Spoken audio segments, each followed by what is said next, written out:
ci sarebbero solo i leghisti Forcolin, Barbisan, Montagnoli tra i richiedenti del bonus da 600 euro sospetti a Palazzo Ferrofini, con il presidente Ciambetti che invita i colleghi consiglieri a fare outing. Furbetti del bonus, duro il commento del direttore di Media Nord-Est Luigi Baccialli: cittadini presi in giro, i responsabili chiedano scusa e non si ricandidino. Chiamato in causa anche il mondo dei commercialisti e dei consulenti, difficile se non impossibile che il cliente non sappia nulla del bonus, dicono. Coronavirus, i contagi da rientro dalle vacanze all'estero restano il fronte più preoccupante. Da Padova a Treviso i nuovi casi. Questura di Vicenza, nell'occhio del ciclone, agente blocca un giovane tenendolo per il collo, gli amici filmano il tutto e lo mettono sul web. Croceristica, Trieste scelta come scalo di partenza sia da MSC che da Costa Crociere per la stagione croceristica post-Covid, a discapito di Venezia la rabbia delle categorie.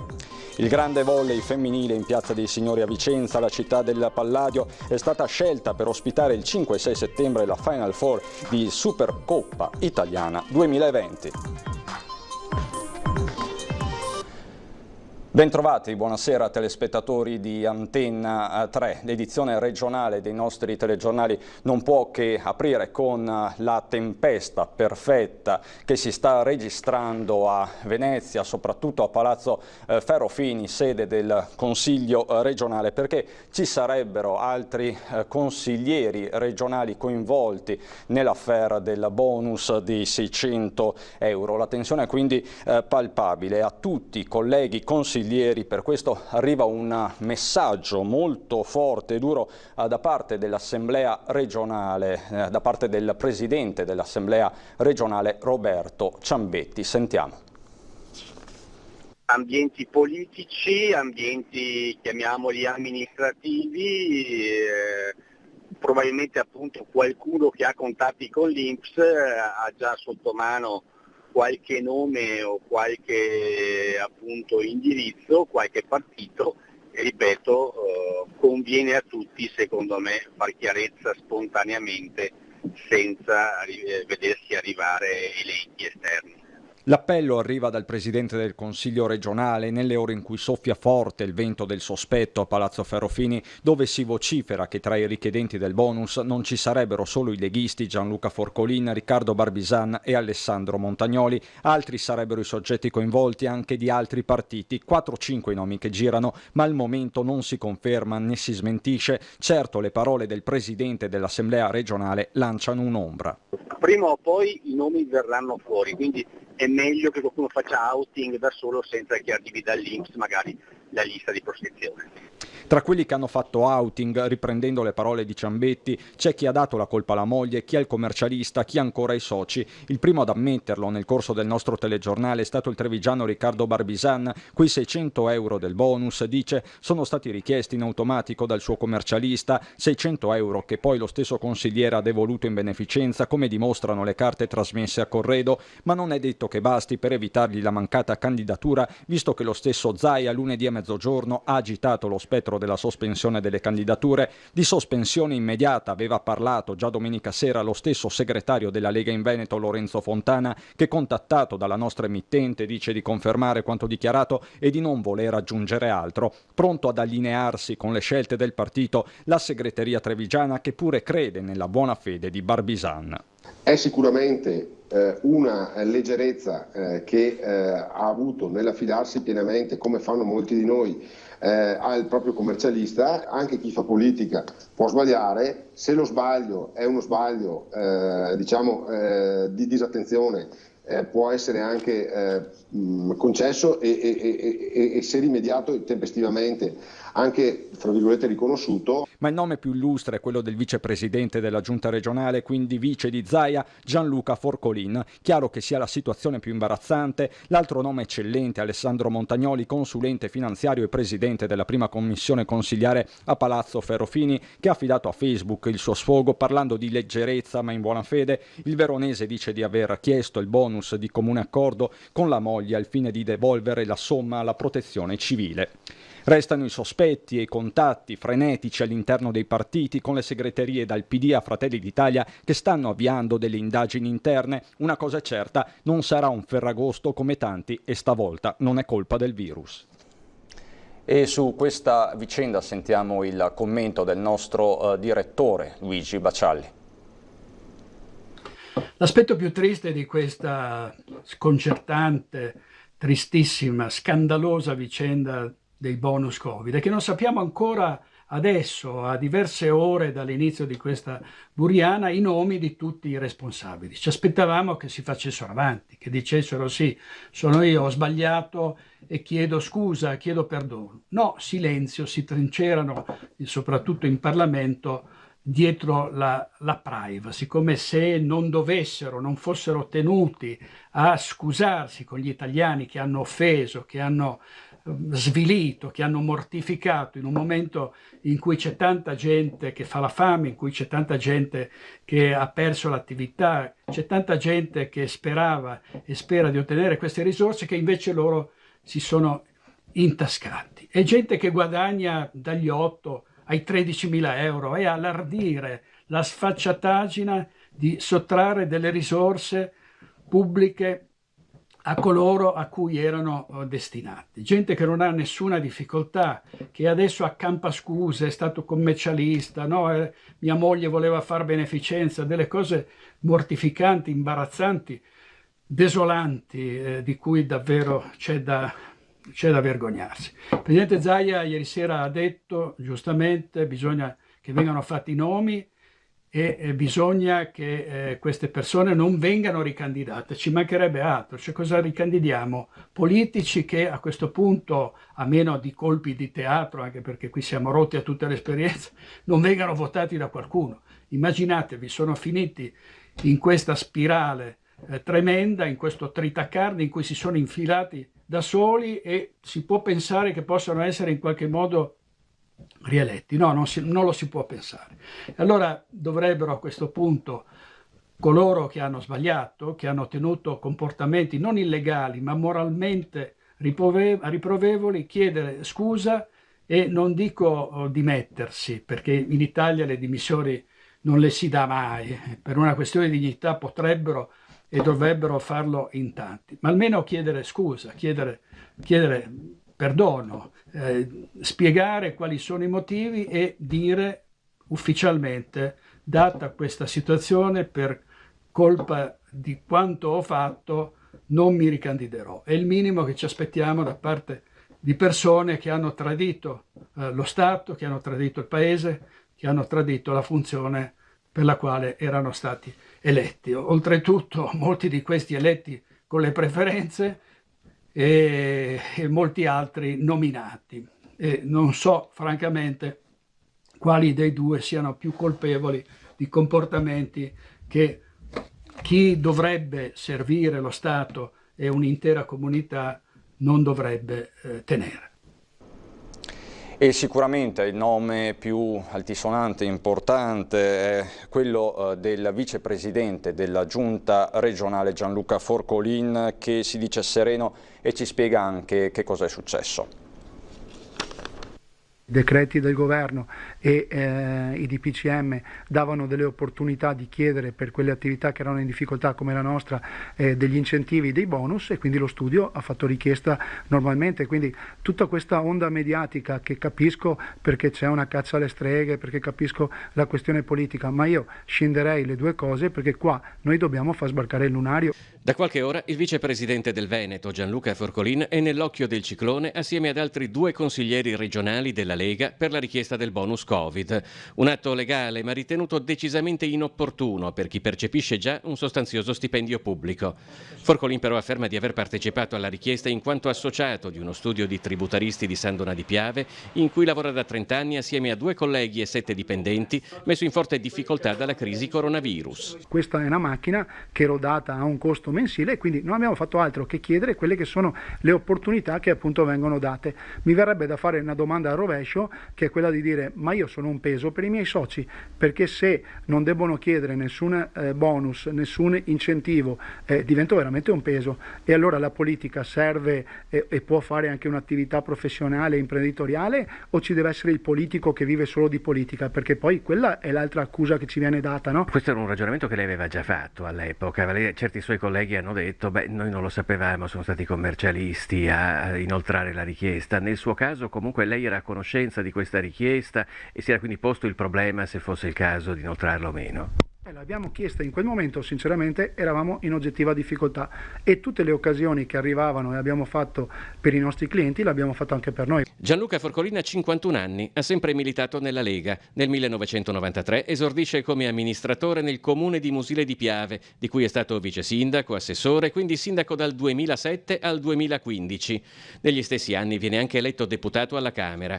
Dal giugno del 2015 è vicepresidente della Regione e assessore al bilancio. Una lunga carriera che potrebbe fermarsi qui. Il segretario della Liga Veneta, Lorenzo Fontana, ha detto che alle prossime regionali non ci sarà posto per chi ha chiesto il bonus Covid. Io sono sereno dal punto di vista sia amministrativo che dal punto di vista politico. Certo non è una pratica inevasa, perché poi è rimasta inevasa, a scalfire quello che è stato il mio impegno in questi 5 anni, dove ho corso in lungo e in largo per il Veneto, sono stato assieme alla mia gente e quindi questo è il mio biglietto da visita. Per le scartoffie, per le istanze e per quant'altro deciderà il partito, io mi metto a disposizione. Tirati in ballo in queste ore da tanti politici anche a livello nazionale, i commercialisti, i consulenti del lavoro rispondono e dicono la loro opinione, la loro versione dei fatti sul bonus. Sentiamo.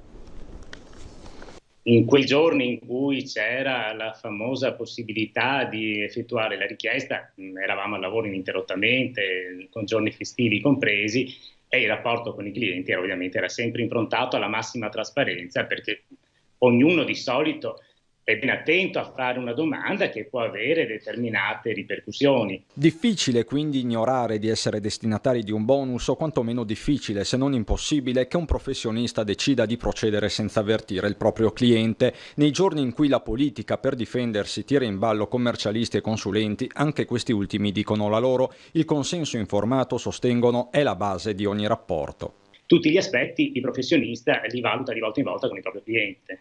Nel caso del bonus, per esempio, era richiesto un codice PIN che sì poteva essere immesso nel sistema dell'INPS anche dal professionista, ma l'iter contava più passaggi. Sicuramente dopo la presentazione della domanda c'è stato un esito positivo o negativo, e quindi tale da mettere al corrente l'interessato, che inevitabilmente lo era già, dell'esito che ha avuto la domanda e il fatto che sia stata presentata.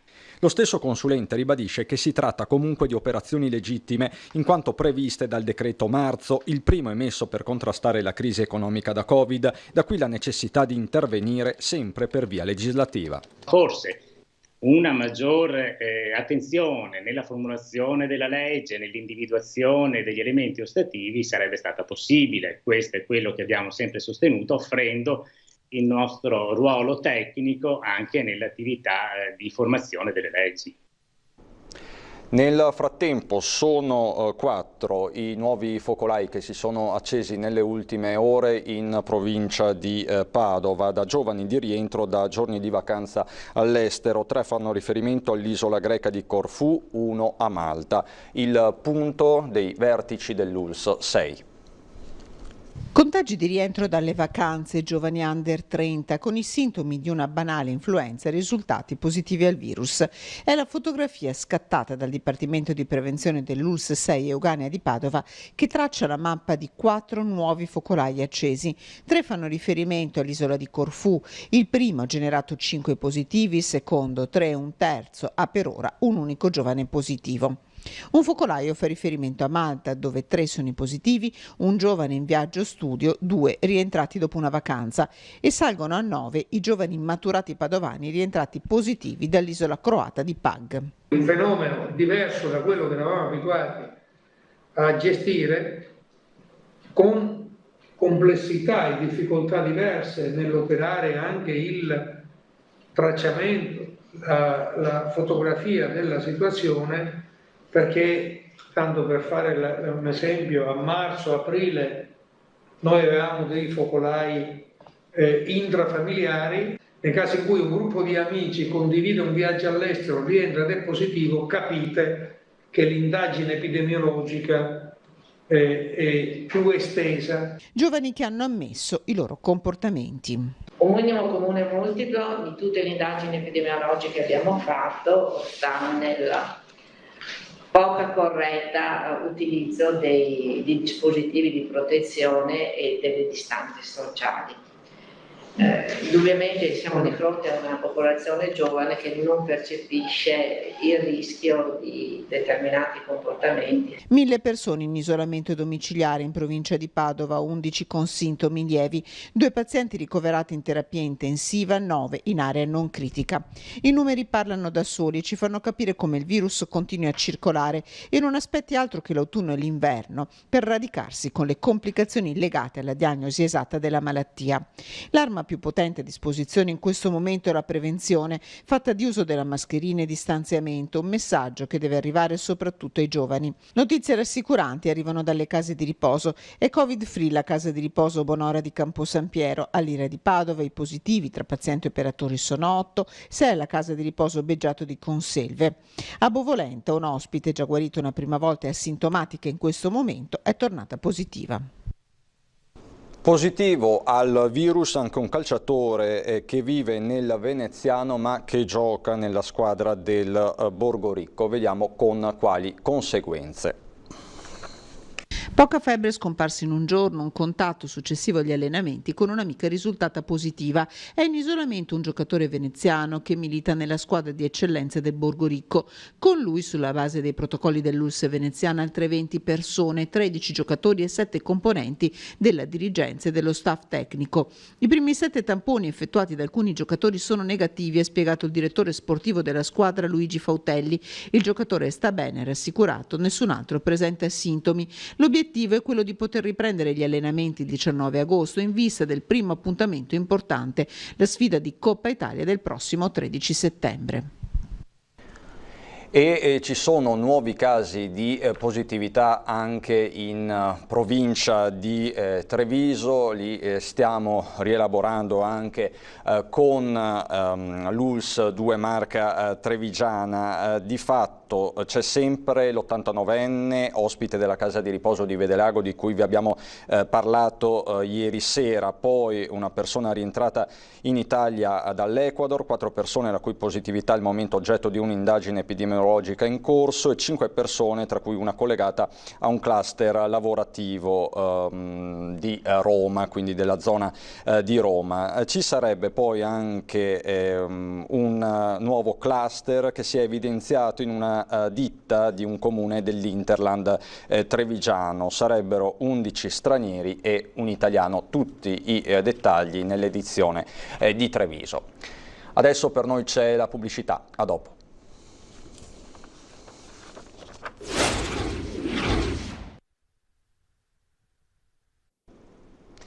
Di nuovo in diretta per andare a Vicenza, dove la questura è nell'occhio del ciclone. Vediamo perché. Oh, capo.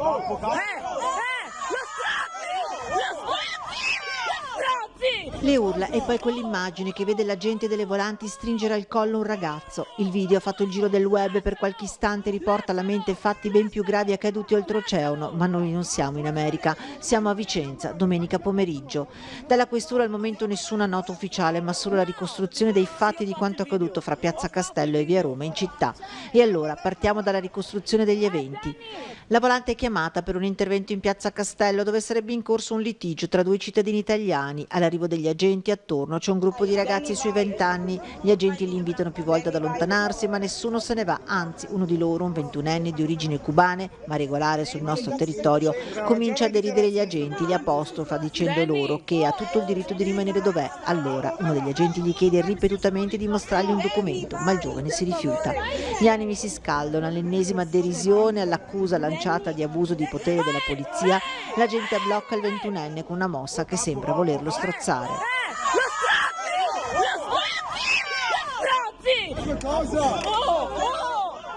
e qui intervengono gli amici del ragazzo che riescono a liberarlo e si dà alla fuga. Verrà ripreso poco più in là da un'altra volante, portato in questura per l'identificazione e arrestato per esistenza pubblico ufficiale. Ora è agli arresti domiciliari in attesa della convalida. L'agente è rimasto ferito nella colluttazione, ha una prognosi di 3 giorni. Il ragazzo non avrebbe riportato nessuna ferita o botta. Rimane quel video che gira sul web mentre la questura sta visionando i filmati delle telecamere di videosorveglianza. Gli agenti, ha spiegato il dirigente delle volanti Raimondo Martorano, sono intervenuti in inadempimento alle norme. Per quanto riguarda l'azione dell'agente sarà l'autorità giudiziaria a decidere se intervenire in via disciplinare. Intanto su quanto accaduto sta montando la polemica. Coalizione Civica chiede un'indagine interna. Ennesima tegola sull'economia veneziana, perché alcune importanti navi da crociera hanno scelto proprio in queste ore Trieste a discapito di Venezia. Il porto di Trieste è scelto come home port, scalo di partenza sia da MSC che da Costa Crociere per la stagione crocieristica post-Covid. Costa ha sciolto la riserva nelle scorse ore, mentre MSC lo aveva già fatto nei giorni precedenti e ha scelto il capoluogo giuliano abbandonando Venezia. I timori dei lavoratori marittimi in protesta nemmeno 24 ore fa si stanno concretizzando nei peggiori dei loro incubi. Chiedono a gran voce tornino le grandi navi in laguna. C'è bisogno di ripartire. Per fare questo, stop alle contrapposizioni, lavoro e ambiente insieme è una soluzione per Venezia. Per molti marittimi veneziani il futuro è Fusina con il suo nuovo porto che una volta ultimato sarà collegato con i binari proprio qui alla Marittima. Già calendarizzata intanto l'arrivo a Trieste della Deliziosa, nave della Costa Crociere, attesa al molo Bersaglieri per il fine settimana del 4-6 settembre. Subito dopo, sempre nel Porto Giuliano, atteso l'arrivo della magnifica MSC.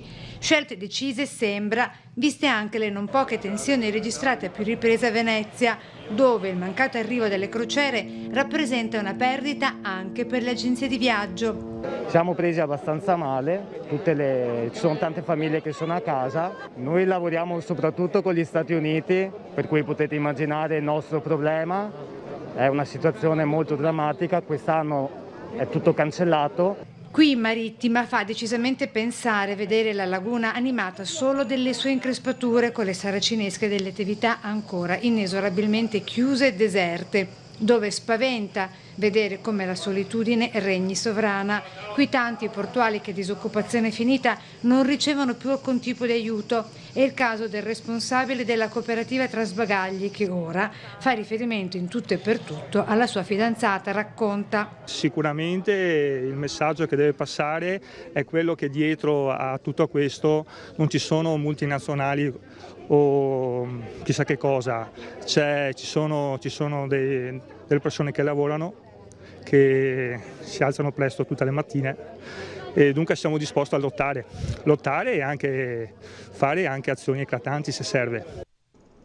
Parliamo del meteo perché è ancora allerta gialla in Veneto per la possibilità del verificarsi di temporali anche di forte intensità. Il centro funzionale decentrato della Protezione Civile ha dichiarato lo stato di attenzione per criticità idrogeologica, specie sulle zone montane. A partire da oggi fino alla mezzanotte di giovedì potranno verificarsi temporali di calore sulle zone montane, in particolare sulle Dolomiti, nelle ore pomeridiane e serali di oggi e domani. Saranno possibili fenomeni localmente intensi, specie sulle Dolomiti e occasionalmente anche sulle zone pedemontane. C'è una notizia che vediamo praticamente in tempo reale. Siamo a Rosolina Mare, un intervento è in corso, si tratta di una donna che è stata colta da malore, sembra questo, si trova in condizioni gravi, è stata imbarellata pochi istanti fa e portata con elicottero probabilmente a Padova. Si tratterebbe di un malore. Questo è l'aggiornamento in tempo reale da Rosolina Mare in provincia di Rovigo. Ritorniamo a Vicenza per occuparci dello sport, del grande sport con il volley femminile in Piazza dei Signori. La città del Palladio infatti è stata scelta per ospitare il 5 e 6 settembre la Final Four di Supercoppa Italiana 2020. È Piazza dei Signori a Vicenza, il luogo designato dalla Lega Pallavolo Serie A femminile ad ospitare le Final Four di Supercoppa Italiana 2020, sabato 5 e domenica 6 settembre. A fare da cornice all'evento di apertura della stagione pallavolistica di Serie A saranno la Basilica Palladiana, la Torre Bissara, la Loggia del Capitaniato, il Palazzo del Monte di Pietà e la Chiesa di San Vincenzo. Un ringraziamento alla federazione e diciamo così un evento che farà ripartire, speriamo, la città dopo un momento veramente molto difficile. 4 squadre, tra cui Limoco Volley Conegliano, qualificata di diritto in virtù della vittoria dell'ultima Coppa Italia, che si sfideranno per conquistare il trofeo con la finalissima in programma domenica 6 settembre. Un evento storico ma molto importante dal punto di vista organizzativo. Molti privati si sono fatti avanti, stanno dando la loro disponibilità e significa fare sinergia tra comuni, istituzioni e aziende private. Quello del 5 e 6 settembre sarà il primo grande evento sportivo di carattere nazionale della stagione 2020-21 e l'augurio dello stesso presidente di Lega è che possa rappresentare il segnale di un rapido ritorno alla normalità. Evento che giunge in città in occasione della festa della Madonna di Monteberico. A lei si deve la fine della pestilenza del 1400 e quindi ulteriore buon auspicio per uscire da questa pandemia del Covid-19 ed anche occasione di promozione della città del Palladio nel mondo. È la volontà da parte dell'amministrazione di rilanciare la nostra città e farlo attraverso un evento sportivo. Come assessore dello sport è sicuramente un orgoglio e ci darà la possibilità, ripeto, di mostrare uno dei gioielli della nostra città e di mettere Vicenza su tantissimi canali, su tantissime TV a livello mondiale. È davvero tutto anche per questa sera, ci sono le previsioni del tempo, buon proseguimento.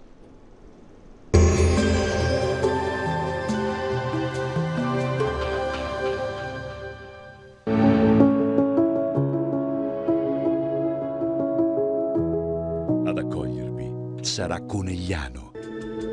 Benvenuti al meteo, ecco le previsioni per mercoledì 12 agosto. In Veneto in prevalenza soleggiato, seppur la nuvolosità sarà in aumento al pomeriggio. Nei settori montuosi si prevedono alcune piogge nella seconda metà della giornata, temperature stazionarie e clima afoso in pianura. Temperature minime tra 18 e 25 gradi, massime tra 30 e 36 gradi. In Friuli Venezia Giulia i cieli saranno in prevalenza sereni, ma con nuvolosità in aumento a partire dal pomeriggio con deboli piogge dalla serata. Su Prealpi e Alpi nubi sparse alternate a schiarite con deboli piogge in serata. Temperature minime tra 20 e 24 gradi, massime intorno ai 34 gradi. In Trentino Alto Adige sarà una giornata con cieli poco nuvolosi, ma con nubi in aumento serale con deboli piogge sparse. Su Prealpi e Alpi cieli poco nuvolosi, ma con addensamenti in aumento a partire dal pomeriggio. Temperature minime intorno ai 19 gradi, massime tra i 33 e i 34 gradi. Dal meteo è tutto, arrivederci.